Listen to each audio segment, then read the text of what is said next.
Bonjour,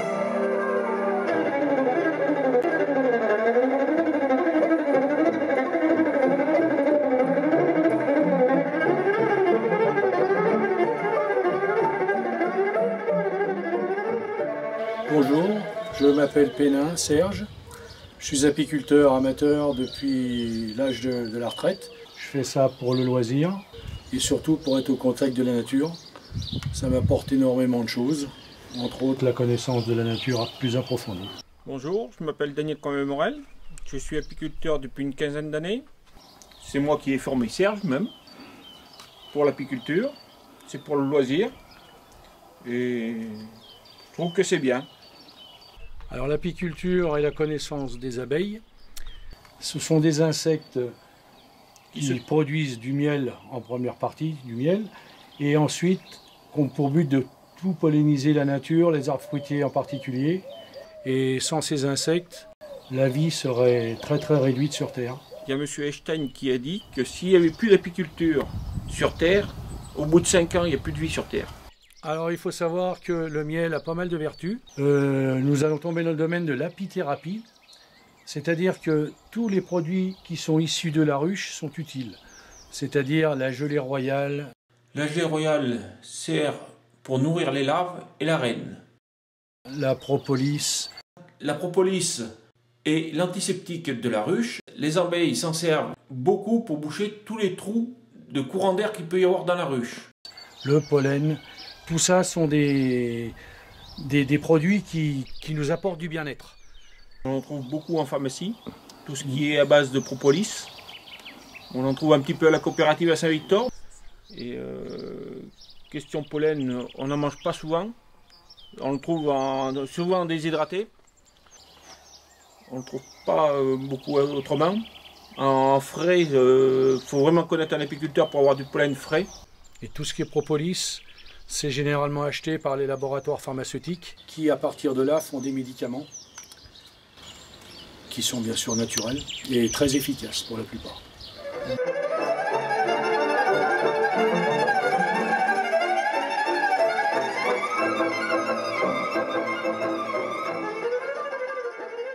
Je vais chercher le drap. Attends, faut que j'aille le mélange, moi. Cet essaim provient d'une ruche dont la vieille reine est sortie pour faire un essaim. Et dans la ruche mère, il va y avoir un élevage pour une nouvelle reine. L'essaim qu'on voit là correspond à peu près à un ballon de foot, correspond à environ 30 000 abeilles. Au bout. Là avec le drap dessus, hein, parce que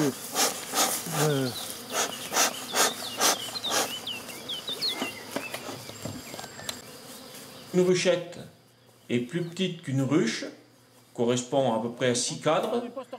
Dans les 6 cadres, il y a un cadre de vieille cire pour attirer davantage les abeilles et 5 cadres de cire gaufrée. L'avantage de les mettre en ruchette, c'est que c'est plus maniable pour pouvoir transporter. tu scoules toi.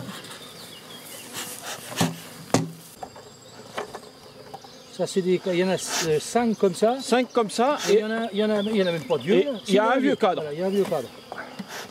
Pour les attirer davantage. Comme ça. Voilà. Et là normalement, il y a la reine qui est au milieu. Si on est patient, on la cherche.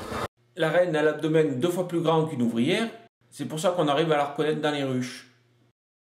Ah, fume un peu. Fume un petit peu. Ouais, ça y est, c'est parti. On commence à rentrer.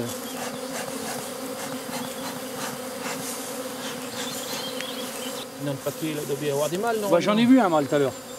Il est rentré, j'en ai vu un tout à l'heure. Ça rentre tout doucement, mais ça rentre. Et puis une fois que la reine va être rentrée après. Et puis ça y est parti. Oh, bon, on va y laisser rentrer. Il faut laisser rentrer tranquille. Les abeilles se mettent le cul en l'air, on voit un tout petit point blanc au bout de leur abdomen. C'est ce qu'on appelle la glande de Nasanov. Et ça dégage une odeur, en battant les ailes, elle dégage une odeur pour faire rentrer toutes les abeilles dans la ruche. Hop. Il va bien pas rentrer.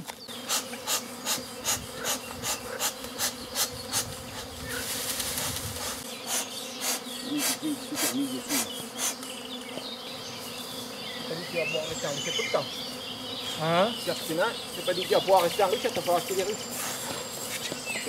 Il y a certains essaims qui restent en ruchette 8 à 10 mois, voire un an, mais des essaims qui se développent très vite, on est obligé de les repasser en ruche pour leur agrandir leur maison.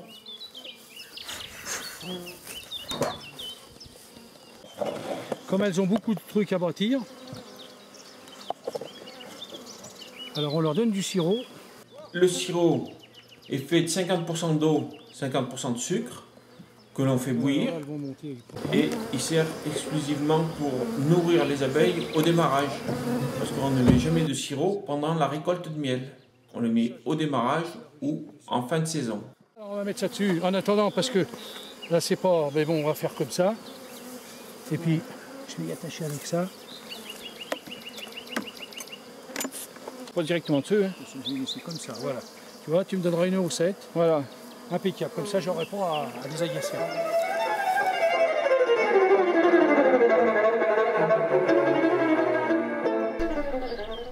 La ruche est constituée d'un plateau et d'un corps de ruche. On peut mettre 10 à 12 cadres. Les cadres sont filés, puis cirés et introduits dans la ruche en attendant d'avoir les abeilles.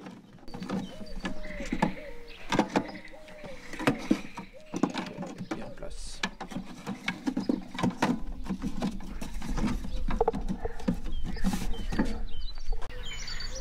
Les cires sur les feuilles qui sont toutes prêtes sont déjà préparées en forme hexagonale.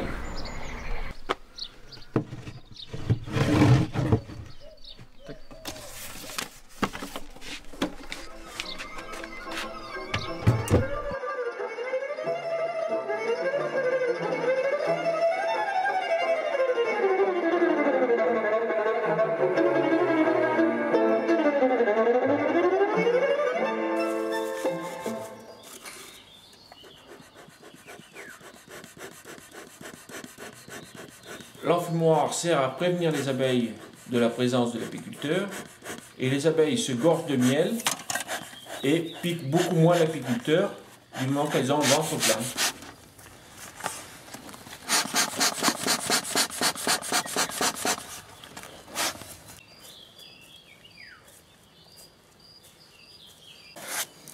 Il y a la fourmi. Là, le sirop. La fumée. Tiens. Un petit peu de fumée dedans.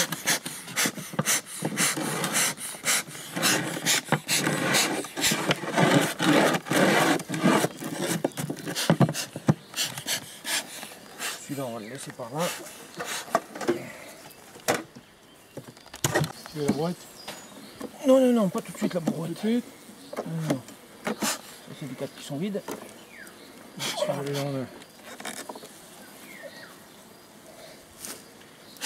Là, elles ont rentré du miel, là en haut. Là, c'est du pollen qu'il y a. C'est tout plein de pollen.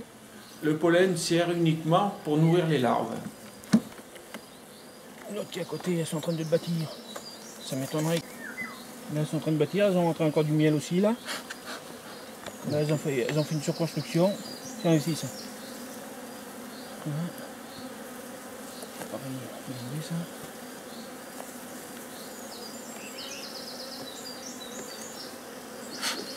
Et tout ça, là, c'est tout du couvain.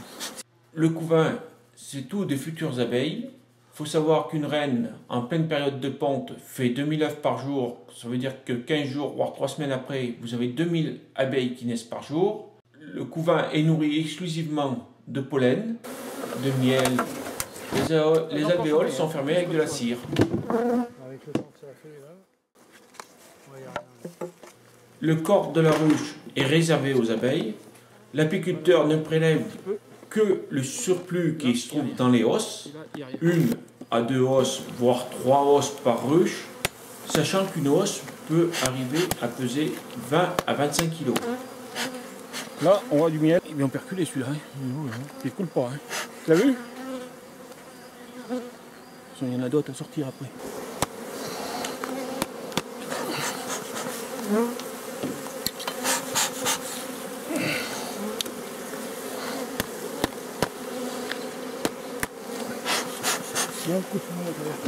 Hein? Fume un peu.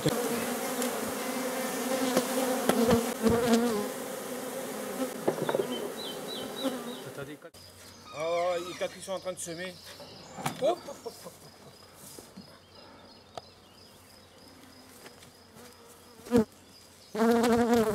Ça serait pratique. Ah ouais, tu te mets Mais avec au lui. mois d'août, il n'y a pas de problème. Tu te mets avec lui. Quand ils auront Ah fait bah la oui, il n'y récolte. aura plus rien. Je suis pas si pour toi. Hein. Ouais. Attends, moi je peux manger des épinards.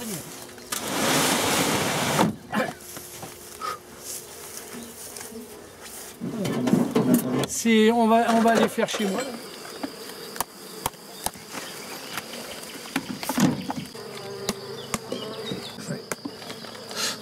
Bon, non, pas... Là c'est pas dit qu'il n'y a pas de problème par contre.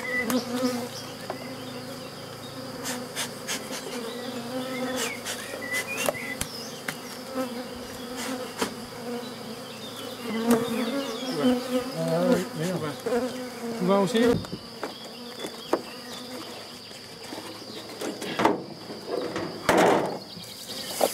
C'est que ça fait son poids là. C'est pas du coin de mâle, c'est du coin d'ouvrière. Et les taches jaunes à côté, c'est du pollen. Ce sont toutes les constructions que les abeilles ont fait entre le cadre de corps et les cadres de os, que l'on enlève pour faciliter le travail de l'apiculteur. Fume! Fume! Non, ça ferait. Allez, Ah, là c'est bon. allez, du coup, voilà. C'est bon, c'est bon. Il n'y a rien.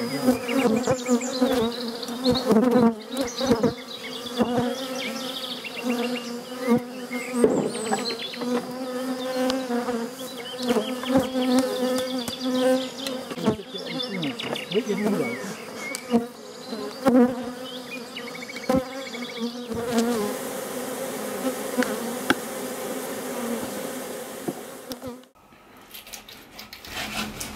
Là, on enlève l'opercule qui est dessus, et les opercules tombent directement dans le bac.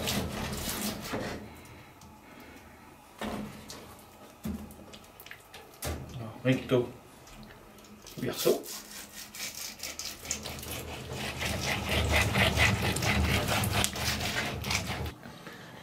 Ce qu'il faut, c'est quand on récolte, il faut qu'il y en ait au moins plus de 80% d'operculés. Du moment où ça arrive, qu'on laisse des petites opercules pas ouvertes, alors c'est pour ça qu'on a une fourchette de haut en bas. Et on n'a plus quasiment pas. Hein. C'est juste pour dire qu'on a passé un coup de fourchette. Là, ceux-là, si on n'y passe pas un coup de fourchette, ça sort pas. Tout ce morceau là qui est resté, qui n'est pas désoperculé, alors on prend avec la fourchette.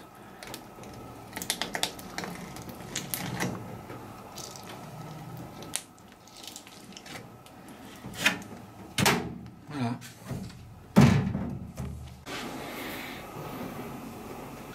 Ça sera là que va sortir le miel, mais on le verra sortir tout à l'heure.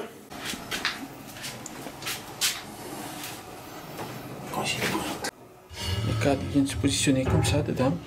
Il faut bien coincer en bas, coincer en haut, et puis on continue, on complète.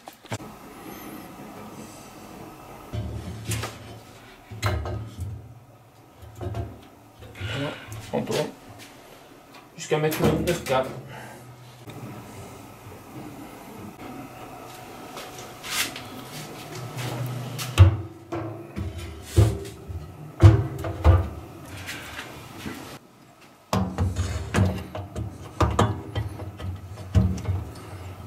Là, voilà.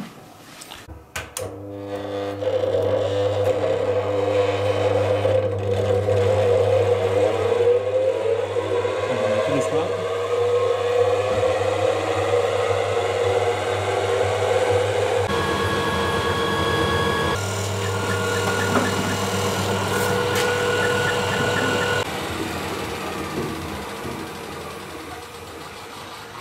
Du pollen qu'elles ont stocké dans la hausse.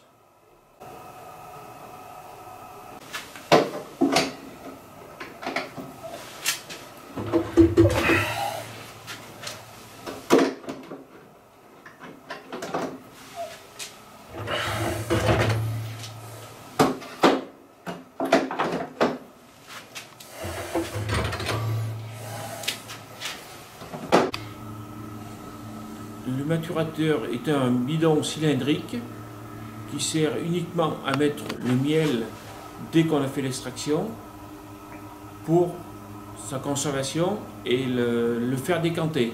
Ça veut dire le faire décanter, ça veut dire faire monter toutes les impuretés du miel en surface et après pour faire la mise en pot, de ne pas avoir d'impuretés dans le miel.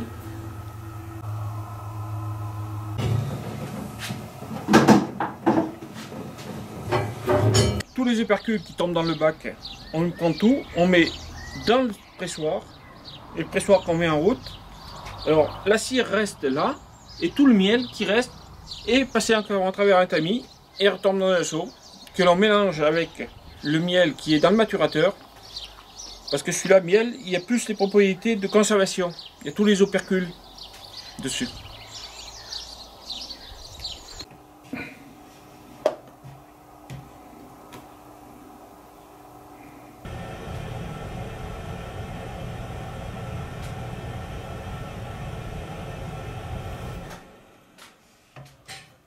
Non, on met une balance. Une fois que la balance est à 0, voilà. On pose le pot de miel dessus. Il fait 1,15 kg et 15 g de trop. Alors, pour enlever 15 g, on peut faire comme ça. Pour tourner la cuillère. Ça fait 1,5 kg, c'est bon. On fait pareil avec le suivant.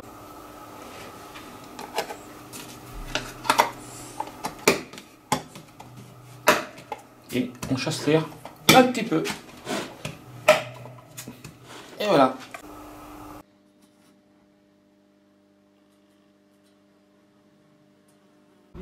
Le sérificateur sert pour faire fondre la cire qui fond à partir de 60 degrés. Un sérificateur solaire comme celui-là arrive à monter à plus de 110 degrés. Ça sombre, la cire, les impuretés restent dessus, la cire tombe sur la plaque. Ça échauffe tout ça. Ça sent très bon. Madame, elle est d'accord pour 10 de plus?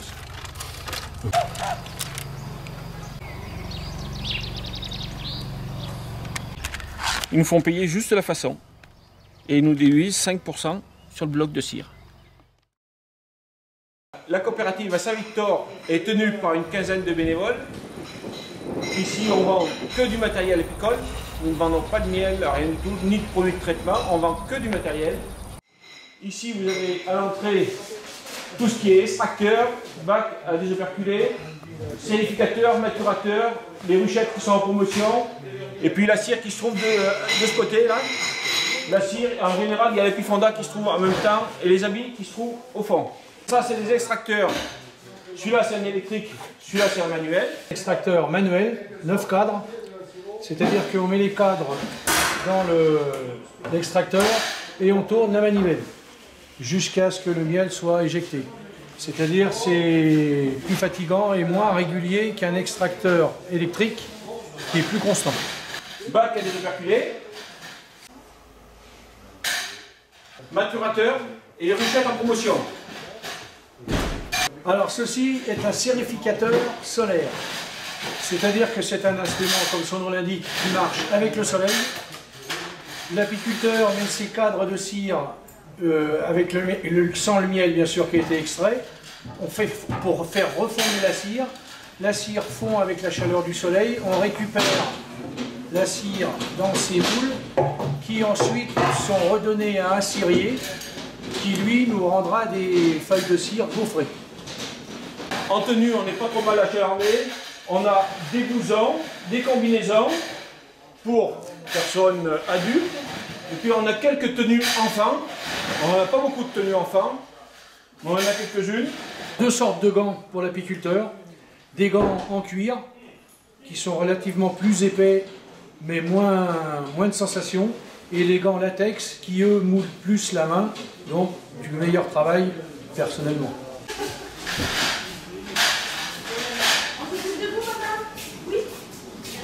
Voilà, c'est bon. C'est bon. Alors les grands, c'est des cadres de corps.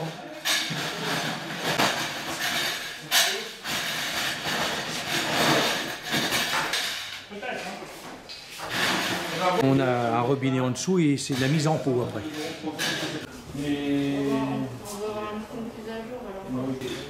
n'est pas riche en étiquette.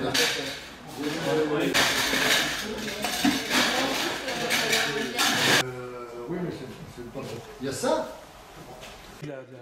Les pièges à guêpes sont très intéressants à installer au printemps car on arrive à prendre beaucoup de fondatrices. C'est tous les futurs nids qu'on n'a pas par la suite. Aussi bien en guêpe qu'en frelon crabeau que frelon asiatique.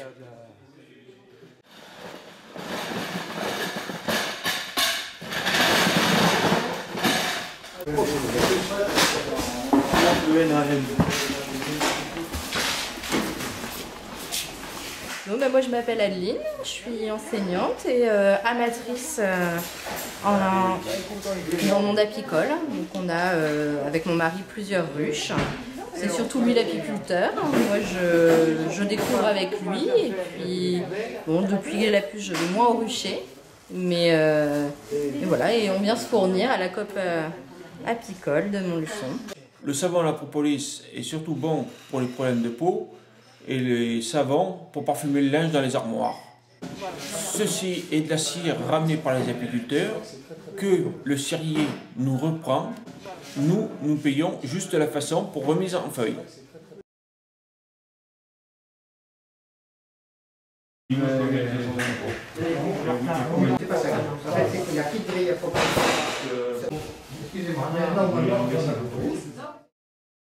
Nos abeilles sont en danger à cause des monocultures et des traitements chimiques intensifs. Tout le monde peut agir pour la biodiversité, ne serait-ce qu'en installant des nichoirs à insectes utiles.